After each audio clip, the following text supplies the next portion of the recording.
अकोट तालुक्यातील सातपुड्याच्या पायथ्याशी वसलेल्या ग्राम बोर्डीचे आराध्य दैवत श्री संत नागास्वामी महाराज यात्रा महोत्सव दरवर्षीप्रमाणे याही वर्षी मोठ्या उत्साहात साजरा करण्यात आलाय।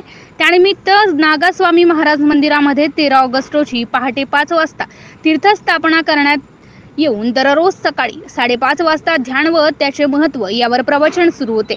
दररोज संध्याकाळी 7:30 ते 8 वाजता सामुदायिक प्रार्थना मंदिरात सुरू होती। मंगळवार 20 ऑगस्टला सकाळी 8 वाजता गावातून पालखी निघाली। पालखी मंदिरात आल्यावर पूजा अर्चना आरती करून गोपाळ काळा झाला। त्यानंतर दहीहंडी फोडण्यात आली। दिंड्या, ढोल, भजनी मंडळ, बँड पथक, डफडेवाले यांच्यासह भक्तिमय वातावरणात गावातून रथाची भव्य मिरवणूक काढण्यात आली आहे। दुपारी 4 वाजतापासून मंदिरात महाप्रसादाला सुरुवात झाली। यात्रेसाठी उपस्थित सर्व भाविकांना या महाप्रसादाचा मोठ्या प्रमाणात लाभ घेतलाय।